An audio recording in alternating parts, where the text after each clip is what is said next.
Welcome to Language of the Heart speaker gathering. All our speakers are shared on our WhatsApp audio groups and our speaker channels. The link will be dropped in the chat. First up, we'll read the first paragraph from the Big Book. We of Alcoholics Anonymous believe the reader will be interested in the medical estimate of the plan of recovery described in this book. Convincing testimony must surely come from the medical men who have had experience with the suffering of our members and have witnessed our return to health.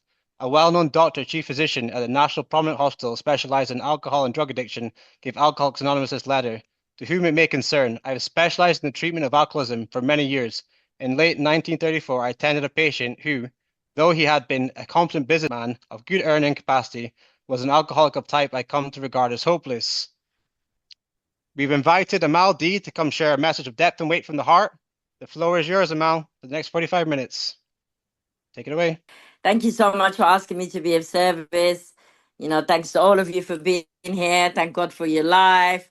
Thank God for recovery. Thank God for Cocaine Anonymous, the 12-step program, designed for living. I'm just so, so, so grateful. And I'm also so, so tired. I just come back from work an hour ago, but I'm here. You know, you said something that I always share at first, and it's just a line that just hit me. Rarely have we seen a person fail who has thoroughly followed our path. I just quickly want to share about this before I go back to the little paragraph. I am going to talk about the little paragraph, but however, I am going to be sharing my story because I truly believe my story needs to be heard, in between the paragraph. So when I came in on the 10th of October 2004, I could never be honest or I could never be thorough. Nothing that I did was 100% or 90 or 80. Everything I did, I took shortcuts. So it was quite overwhelming when you guys talked about this thoroughness and honesty. That wasn't me. But by the grace of God, one day at a time, it is all about honesty. Not honest to others, but be honest to yourself.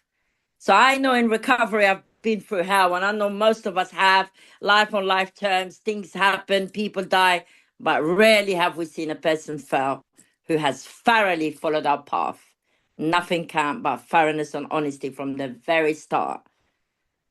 Anything that you leave out, any little secret, any little resentment, it will bite you at the ass in the end. So back to the paragraph. I didn't really look at the paragraph too tough, but I know it's the doctor's opinion, the beginning about the physician, Dr. William Silkworth, finding out that it's an illness. Before that, there was many people that tried to find out what it was. I think there was an Englishman, I can't remember his name, however. But he found out it's an illness, an illness of a sort that once you take one, you cannot stop. Let me go back to the paragraph. Then he talks about some. So anyway, that page hit me.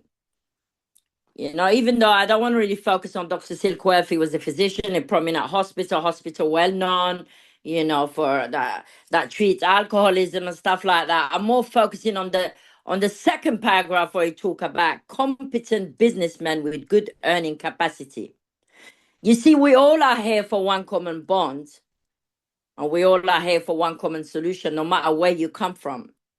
Because when I came in, great many years ago, one day at a time, I was always a victim and I was blaming my mom, my dad, my community, where I was born, everything I went through, the rape, the dysfunctional family, the unlucky upbringing. So when I hear that paragraph, it really touches me and it continued to do so. A competent businessman that tells me somebody that's capable in every aspect of life is a businessman, is doing well, except what alcoholism has up on him. Once he take one, it sets off that phenomenon of craving. And that is what we have in common because I work with others, not that I have to, but I need to. The big book says we only keep what we have by giving it away. And God put the serial relapses in my life and in my path. Be careful what you wish for. And I guess I hear them justifying. I hear many people justifying, oh, if you've had the life I've had, you'll use like me, what I went through. This is nothing to do with our past or what we've been through. Those who are working the 12-step program, those who have had the spiritual awakening as a result of these steps know what I'm talking about. Those newcomers who are here, welcome to Cocaine Anonymous. The most important people are you guys. So isn't it freedom for you to stop blaming? Because I believe victims do not get sober and they surely will not stay sober. So instead of blaming the past or what you've been through, you have an illness that centers in your mind, which is cunning, baffling, and powerful. It tells you you don't have it. You will use no matter what. If you were brought up in a good family, your mom and dad taught you the 10 commandment, which is really what the 12 steps about. To be kind, to put yourself in someone's shoe, to treat people like you want to be treated. This is about the power of love and forgiveness and tolerance and humility and acceptance and all of that. And you still end up on your ass using against your will, just like me, who was born in a dysfunctional family. Isn't that freeing? For me, it was. And I guess that's why I stayed here. Because I knew deep down within me there was always something wrong with me.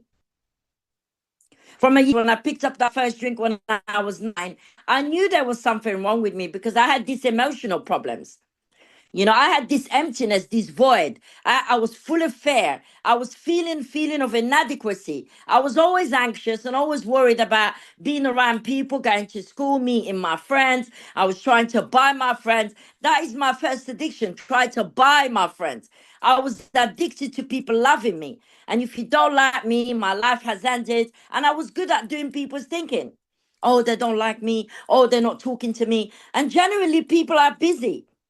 Today, again, by working the 12-step programs, and having a loving God in my life, the principles, the tradition, the concepts, everything, having head, I've got different set of eyes. I accept people the way they are. I know that people are genuinely busy. Someone don't message me back, they're genuinely busy. But back in the days, I had this anxiousness, I was anxious, I was negative, and I was always thinking the worst. People hate me and this and that. So it's really freeing for me. The 12-step program is not just about a drink or a drug for me. I don't know about you. For me, it was about anything from the outside to change the way I felt. Men and women drink for their effects because I had the emptiness and the emotional problems. So when I took that little first drink when I was 9, it took that away. So I become like, invisible. I'm Beyonce in a dance floor. I can do all things in the name of a drink or a drug. So I needed something from the outside to fill that void, to change the way I feel. Either it had to be sex, it had to be men, it had to be drugs, it had to be clothes, designer clothes, whatever it is. Today I sit before you clean and sober. A few days ago on the 10th of October, I celebrated 21 years sobriety, one day at a time. Yesterday I sat down and I lit candles. I celebrated my mom 2-year anniversary. She passed away here, clean and sober. Using is not an option. Everything I have and everything I do is by the grace of God. And I give credit to my God. If you are sitting here and you cannot find that power, if you're sitting here and you're agnostic or you have some kind of agnosticism going around God, oh, God can do this, but I can't do that. I just pray for you. I pray that you can have enough humility to go back and redo it and find the power, because the purpose of the book is to find the power that will solve my problem. Because my problem was never crack cocaine. My problem was never my stepdad that abused me sexually. My problem was not my mom who was brutal and used to beat me up. My problem was not that I was born in Morocco in dysfunctional family, in the whorehouse, everyone having sex. I'm left out there drinking, people touching me from a young age. That was not my problem.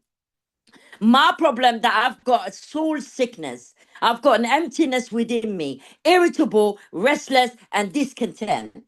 Page 62 talk about that. It talks about selfishness and self-centeredness. It is the root of our trouble, driven by 100 forms of fear, self-delusion, self-seeking, and self-pity. All of that stuff. So I will use anything. I will use anything. If I'm not on God's will and I'm not praying and meditating and I'm not giving it to the Father of light, I will be separate away from you. I will be back in that sense of isolation and separation the big book talks about. There will be a day we'll be taken to a mental blank spot. Once more, the alcoholic have no effective mental defense against the first drink. Rare cases, I think it's page 43. His defense must come from a power greater than. So crack cocaine was not my problem. It was a solution for how I felt about myself. So I'm going to quickly share in a general way what it was like, what happened, where I am now. I'm from Morocco today. I'm very, very proud of being Moroccan, which is the Mediterranean. If you've been there, I'm sure it's a lovely country. People travel there. But when I was little, I hated my country. I hated being Muslim. I hated my mom and dad. I hated everything. I don't know who I wanted to be. I wanted to be someone else in someone else's skin. I wanted my hair to be straight, not curly. I wanted it to be Banana Rama. I wanted it to be Kim Wilde. I wanted to be Beyonce. I wanted to be, I don't know, Madonna, all of that. I just wanted to be something else. That was me. I don't know about anyone else. I was irritable from a young age, very angry with God. Why am I in this family? So I was born in that community, and my dad left my mom when I was 7. He was very loving, he was very kind, because you see, I'm an alcoholic of a type that I'm selfish and self-centered. I say my dad was kind, but today I know that my mom was just as kind because my dad showed me love the way I wanted it to be shown. Because I'm so selfish, I want people to show me love the way I wanted it done. I want people to hug me, kiss me. People are different. Having had a spiritual awakening, different set of eyes.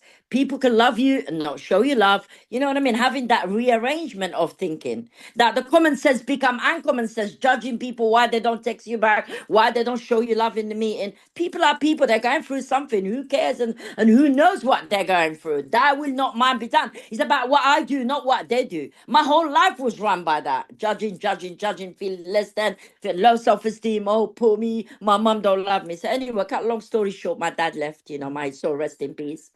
And my mom got married, and her husband introduced us to alcohol. She was drinking, and we were very poor. We ended up having a whorehouse, women having sex everywhere. We made money out of it. I was in the middle of it, making sure people would sleep here and there and everywhere. And I hated that fact. But however, at the same time, how selfish it is of me, because I loved it in the same way, really, because I found the drink I was exposed to and I was drinking.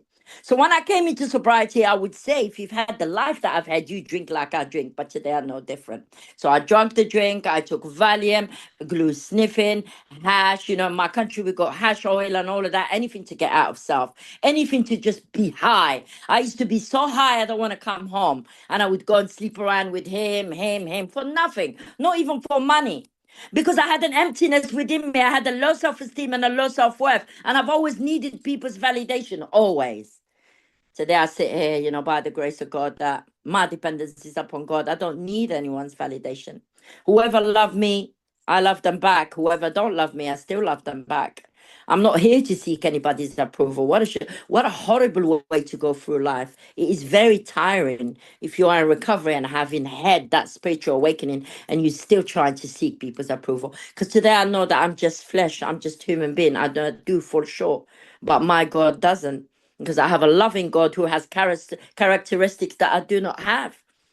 He's selfless, and he's forgiving, and he doesn't harm anyone. I'm still an addict, and I can still try maybe sometimes to cut through traffic or sometimes to worry about something, but not as much, because what you practice you become. So that's what happened. I came into this country, to the UK. I was 17 and my life was one big party. I was like, thank God now I got rid of my mom. I called her Hitler. My God, forgive me. She passed 2 years ago and I was able to make amends. I was able to love her years before she passed. I was able to organize her funeral as a Muslim and sit down there and listen to them pray. And even though I'm a Christian today, I was able to accept her for who she is. Because today I know that my mom had no love. My mom was never taught love by her mom. She was drugged into places cleaning houses from the age of 4. How could she show me love when she didn't know it? So I know different, having had again. So I have to love my mom and accept her. So, I came into England, it was one big party. Cocaine came in the scene, and in the 80s, the free base, crack cocaine, washing the cocaine. It was just out everywhere. And I'm not here to say that crack is the worst drug. Whatever brought you to your knees, alcohol, Valium, whatever it is, I will respect that. The only requirement for membership is a desire. Do you have the desire? Do you really want what I have? Then you need to do what I do. 2 days ago, I traveled to Portsmouth. I got in at 1:30 by train. And God willing, this Saturday, I'll be in the East Coast, which is probably 4 hours there, 4 hours back. You have to go to any length to have a spiritual experience. My life has to be consumed about recovery and helping others. That's how it is for me. I don't know about you, but this is my life today. So if you want what I have, then you need to get up and do some service. And don't tell me you're 10 days, you're 20 days, you're 30 days. At least you are here and you are alive. Because some people are 6 foot deep. They don't have a minute. They can't get a day. So well done for who putting up this event. Thank you guys for being here, all of you, because without you, I can't do this. It's a we program. So basically, crack cocaine came in the scene. I got married, suffered domestic violence. Because, like I said, it wasn't just about drink or drugs. It was about that insanity. My thinking was doomed. Looking at a man looking good, having a nice bum, a nice six pack, he's gonna change the way I felt. That's how I was. That's how shallow I was. Today I love myself. I will not settle for anything that's not of God. Now, everything that I do has to be sane, sound, ideal. He says that in step 11. Every day is a day. We must carry God's will to all our activities. The proper use of the well. How can I best serve? That will not mine be done. So me looking at a nice boy and thinking he's good looking, he's going to change the way I feel. It's not good for me because I'm separate again away from you. The behavior, the insane thinking. So I had to have that rearrangement of thinking. I could not do that without having God's help. This is how and why of it. I have to quit playing God. It never works. It doesn't work, and it's never going to work. He's the father, I'm the child. He's the director, I'm the agent. Then I had to look at my step two. I had to look at my step through, which I will come to in a bit. So basically, crack cocaine brought me to my knees. I had two daughters. I suffered two domestic violence. God knows why. Because I used to attract that kind of people.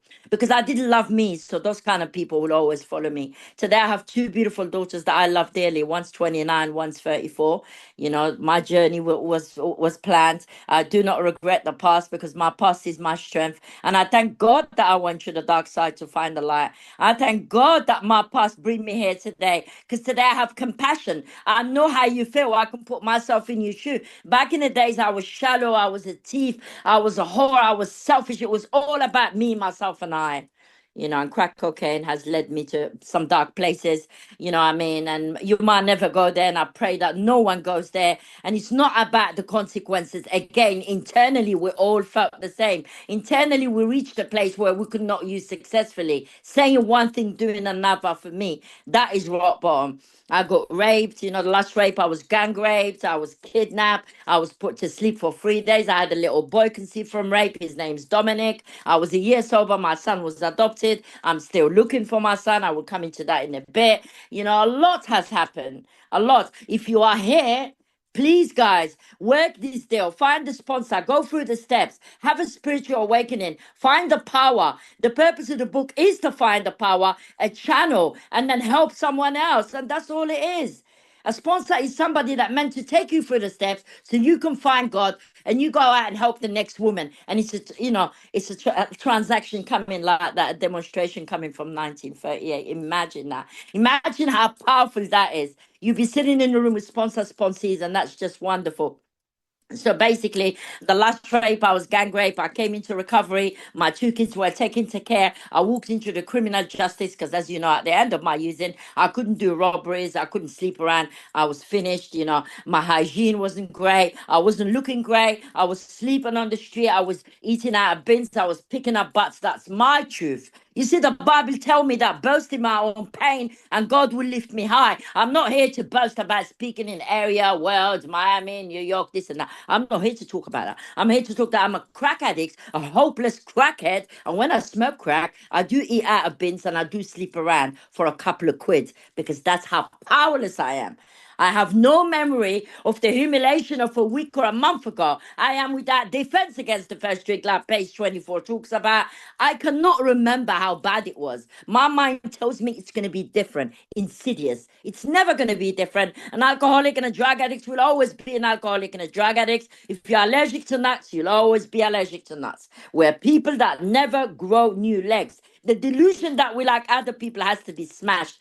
That only person that can smash that is a sponsor who's armed with the facts by the help of God. So I came into recovery. I walked into Narcotic Anonymous, my first year of Narcotic Anonymous. I started slipping to Cocaine Anonymous, and I'm not here to put any fellowships down. On the 25th, I'll be sharing in AA, God willing. And if you ask me any fellowship, I'll be there. Beggars can't be choosers. But for me, something happened in Cocaine Anonymous. It was about the steps, recovery, sponsorship, unity, do. I don't have 2 years to be sitting writing down my feelings. I need to do this quickly and help someone else and get out of self and write a thorough step 4 as an illness is after my ass, and I never left. My sobriety date is the 10th of October 2004 when I was a year sober, you know. My son was adopted, a little boy that was conceived from gang rape. His name's Dominic. When I was a year and a half, I was diagnosed with HIV. I walked in the meeting. I was worried about men, and I did not want to stand and say I'm HIV positive because remember, I worried about what you think about me because more of my life, I want you to think that I'm this greatest person, and I had to stand up and say that. Today, I walk by faith and not by sight. HIV virus is just a low immune system. I wake up in the morning on fire by the grace of God. I don't wake up, oh my God, I'm going to die of AIDS. Where's my son? None of that. If I have back pain, I would put a little rub on my leg. I would not abuse medication. I've seen people go back out there because of it.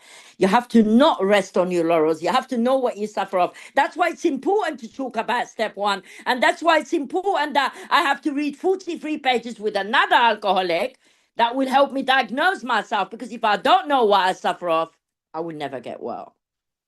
I know today that I'm not a whore. I'm not a bad mum. I'm not a thief. I'm not dirty. I'm not crazy. I'm not smelly. There's nothing wrong with me. All I am is I'm powerless. Lack of power is the dilemma I'm up against. So if I'm powerless, what do I need? A power straight. There's no, beating around the bush. If I'm hungry, I need food. If I'm homeless, I need a house. If I'm powerless, I need a power. So I have to surrender on that step one, and I'll continue to surrender. I have to understand that consequence do not keep me from smoking crack. Why I keep getting raped by Martin. Why I go back to Martin's house. Hello, Martin. I know when I go to Martin, he will rape me. He will take my car. He will use me. He will leave me there crying for weeks. I don't even get any crack, but I still go back. Page 24. I haven't got a memory of a week or a month ago. I know today that self-knowledge of that's nothing. How many people know about the big book? How many people are big book bashers? They're out in the crack house, or they used COVID as an excuse to use. In COVID, actually, we set up meeting 24/7. I was in it 7 days a week. 7 days a week where I met people, beautiful people like Cameron F., like Kimia, like many others that are here. That's where we met through that. So this is about, are you really willing to go to any length? Do you really want what I have? So it's not about excuses. If you want to get well, you will. This is a solution. Welcome to the spiritual program of action. However, it is a program of action. You could be a Christian, you could be a Muslim, you could be, bashing about the Bible backwards and forwards, but you have to put in the action. You have to wake up, you have to write an inventory, you have to share it, you have to do service, you have to help the next person, you have to work with love and tolerance, all those six senses.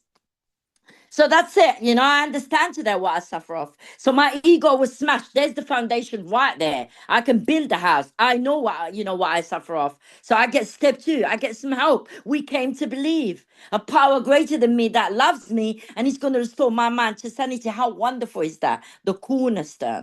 The people who wrote this book, I thank God for Bill Wilson and the people who contributed to the book, which I know he wrote most of it.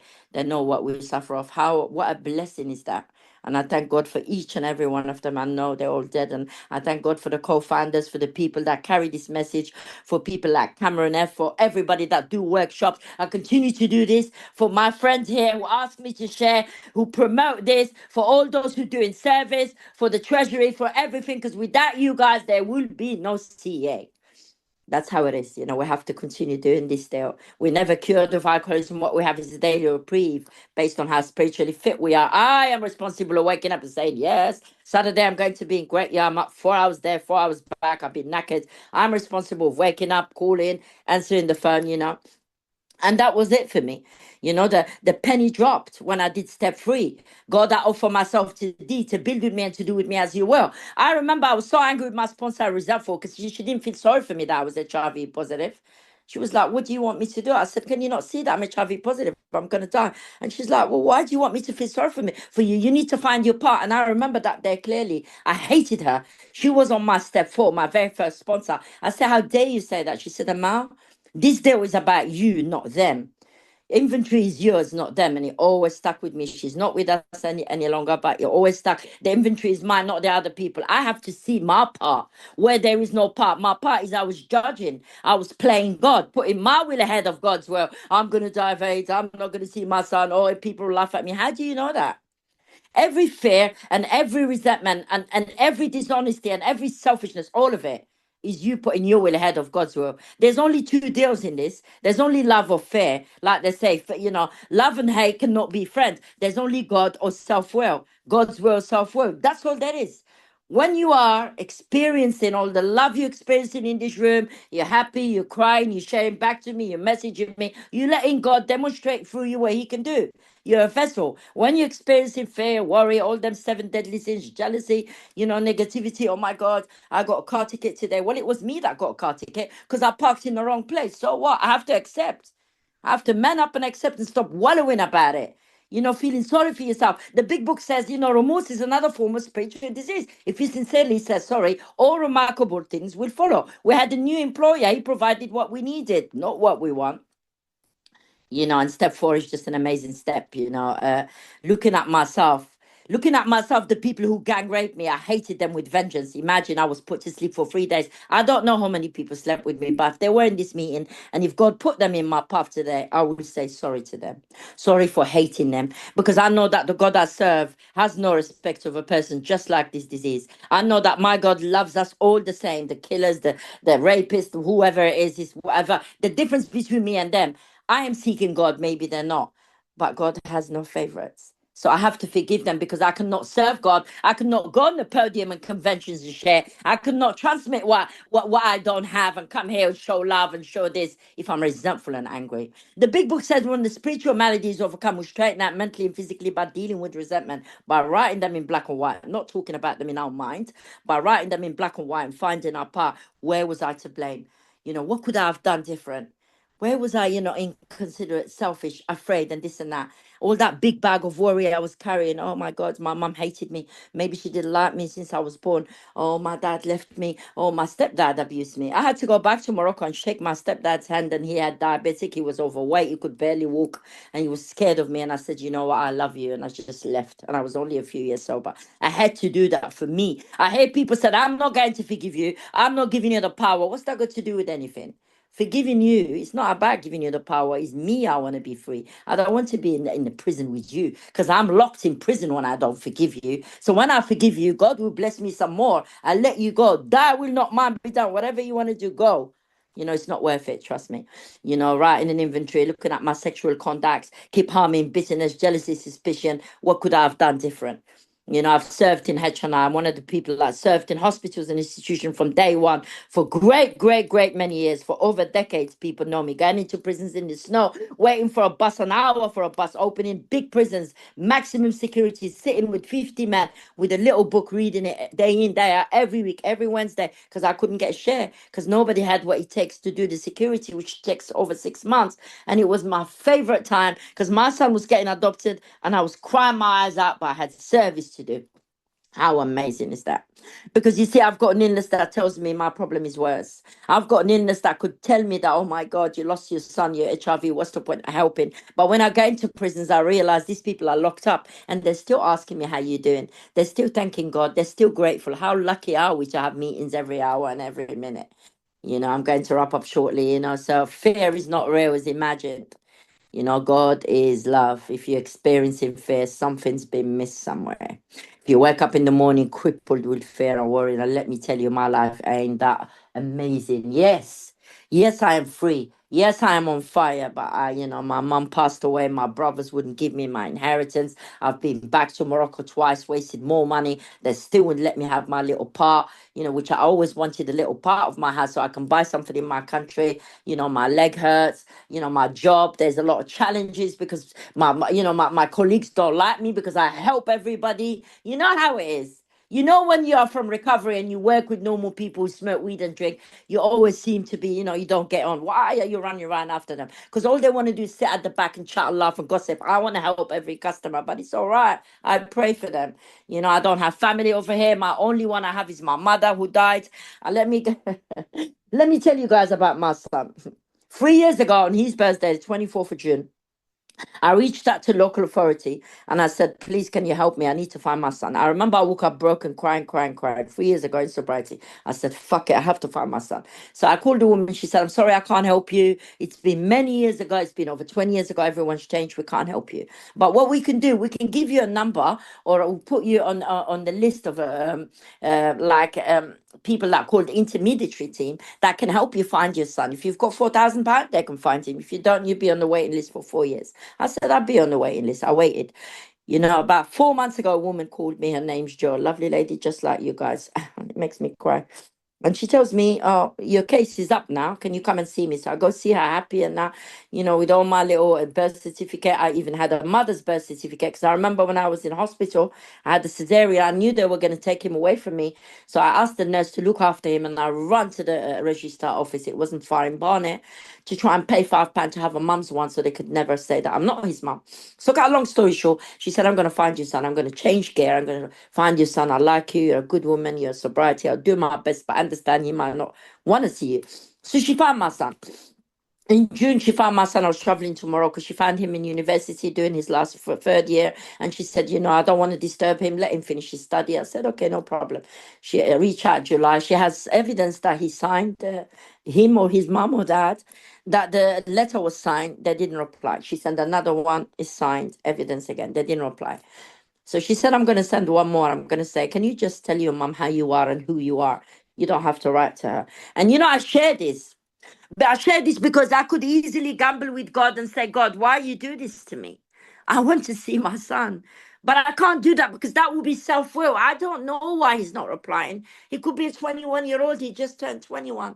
Maybe his parents, I don't know, but I cannot predict what's going to happen because I'm not God. All I can do is say, thank you, God, that he's at university. This is a boy that was conceived from gang rapes. He's at university and he's alive. That's why I told the woman, she said, what a lady you are. I said, well, I was never like this, having had a spiritual awakening. 6 and 7, God is or isn't.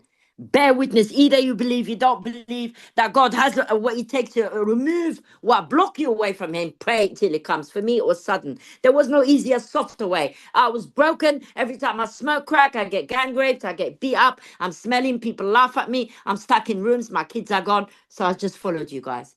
I followed you from day one. I loved the attention. I loved the way you guys gave me the keys to a venue. I loved the way you asked me to, you know, to open the door and make tea and everyone asking me, Amal, make me tea, make me tea. I find it fascinating because no one cared about me. No one loved me. Everyone left me in the drug house. See, it was so much love that I couldn't turn and say no. There was either jails, institutions, and death. Step 7, I'm just a witness, you know. God loves me with my defects of character. You know, I don't know about everybody else. The fire mechanism's been removed. I don't run on them. You know, I don't like my colleagues. I don't want to rip their heads off. I still want to help them. Today, my colleague, I know she doesn't like me. She always says things about me and this and that because her customers come to me. But I still approach her and say, can I help you with the housing benefit? She was shocked. I said, yeah, let me help you. She said, are you sure? I said, give it to me. I'll do it. It's no problem. And I felt so good because love conquers all. Love conquers all. The big book says, you know, we have to pray. God, please show this man patience and tolerance and pity that we cheerfully grant a sick person. Like myself, I'm sick too. I'm praying for myself so I don't go out there ripping their heads off. Love and tolerance of others is our code. Cease fighting anybody or anyone. That's drugs and alcohol, the 6 senses. We have developed the 6 senses. He says that. Soundness of mind. You know, we have entered the word of the spirit. Our next function is to outgrow and understand the effectiveness. Why is it written down there? Have you read it? It's there. Effective in your workplace, not going to work, hiding in the back like them. All day they're hiding, chatting, ordering pizzas, and they're leaving me in the hostel mind, running around. But it's okay. That's up to them because they're not going to smoke crack over it, but I will because I'm an addict. If I'm dishonest there, I wouldn't sleep at night because it wouldn't sit right with me. It's, you know, that's how it is. That's how it works with us. Is the behavior that leads to using the dishonesty, the lie, the cheating, the manipulation, you know, the porn watching, all of that stuff doesn't work for me. Everything that's not of God. It would not work for me. Everything had to be sane, sound, ideal. Every day is a day. We must carry God's will into all our activity. The proper use of the will. I don't burn energy. I take it easy. I rest. God gave me brain. I think straight. It's all in the book. Don't go to the crack house. Don't go there. Go there. Sleep on time, Amal. You need to get up at 6. I'm up all night watching films. No, you need to sleep, Amal, so you can wake up and you can be in good space. And that's how it is. I'm like a child. So I have to learn every day how to live. I don't know about you guys. You could be perfect. I'm not. I'm 21 years sober, clean and sober, one day at a time, and I'm not perfect. And I thank God I'm not. I don't ever want to be perfect. I am aiming towards perfection. The 12 and 12 talks about that, but I'm never far from perfect. And I don't ever want to be perfect. But my God is perfect, and in his eyes, I am. And 10, 11, and 12 is just a continuation, really, because that's selfishness. Now I'm awake on step 10. So I've entered the word of the spirit. I'm no longer driven. Oh, I'm awake. I can see now. My mum was just a very selfish person. She had no love. Okay. My dad left me because he was an alcoholic. So I see that these people are perhaps spiritually sick, people who harm me, who rape me, who's done me wrong. They're just people like me. They try to do their best, but they always fall short. So it's nice to understand that we're all humans. Sponsors, sponsees, we make mistakes. And understanding that and having forgiveness and love for others is just amazing, because I already have forgiveness and love for me. Once I accepted and I admitted that I'm powerless and I did this deal, and staying in this deal, it makes me love myself. I found me and I'm quite comfortable with this person that I've become. And you guys, I just love each and every one of you. So the 10, 11, and 12 is keep me awake every time I sleep. I write that inventory. I look at my nightly review. Why was you running in the morning, Amal? Why do you want to go swimming, park, work, shopping? Just do one. Rest. I love life. I'm about to finish. I wake up in the morning just praising God. Thank you, Jesus, for my life. I thank God. I just say, thank you, God, for my life. You see, for me, when I open my eyes in bed, wearing my clean nightie, and I clean socks, and I brush my teeth, and I make cereal. Normal things for me makes me grateful. I don't know about those people who have a lot. I don't. Because for me, simple things bring me closer to God. Because back in the days, those simple things I couldn't even achieve. I couldn't brush my teeth. And when things are going wrong again, that's when I know God. Because the 12-step program are there when the shit hit the fan, like what the English people say. When things are going wrong, when my mum passed and I had to travel back coming from uni today, I had to go to Morocco, I had to sit with people reading the Quran, I had to find the money, I had to make sure I do it for her exactly as she wanted. That's how it is. So I'm going to finish on page 68, which was one of my favorite paragraphs. Oh, I love the big book, call me a big book basher, and I'm proud of it because the big book has the answer. If you don't know the big book and you don't read the big book and you don't go to big book literature and you don't go to people like Cameron and you've never attended and you don't want to go to literature meeting, that God bless you, that's up to you. But I will, and I will continue to do that. I thank God that I'm on a different basis. The basis trust and rely upon him rather than finite self. Whatever you believe in, guys, her, whatever high power, whatever concept, this is not religious for me, it's about Jesus Christ. And then, I humbly rely upon him. I'm in this world to apply, to do the work he wants me to do. That's why I'm in this world. He enables me to match calamity with serenity. So ask yourself, what does God want you to do in this world? To be a friend of someone who's unwell, to help your neighbor who's disabled, to see an old woman and carry her bags, or to be, I don't know, a mum or a daughter to a daughter who's not well, or a son, and just love and tolerance of others. We're not here to change people on our account because we're clean and sober. We can go anywhere we're safe and protected. If you have to go to the bar to get someone out, you can go to the bar. If you're in the wedding celebration, your family are all drinking Christmas, you don't have to change people and start preaching why you do. Let them drink. People drink, because when I drink, I lose life a bit by bit. So I know today that I can never drink successfully because I have an illness. Once I take one, it sets off a phenomenon of craving. It's like an itch. It's limited to the average drinker and a drug taker, and I'm off and running. That's how it is, and it's always going to be the same. It only gets worse, never better. So I humbly rely upon him. He enabled me to match calamity with serenity, and I know there's a lot going on for me. And I know there's a lot going on for all of you guys, and I know you addicts and alcoholics are very special. The world is your oyster. I've achieved 58 degrees. I've been at uni. I wore hats 4 times. I've traveled. I've shared in big conventions. Me, who could not wake up and brush her teeth and put clean underwear. Me. that was just sitting, twitching, smoking crack for 16 years and whining and dining and sleeping around. Today, I wake up, the first thing I do, pay my little bills, make a little dinner, and just be grateful.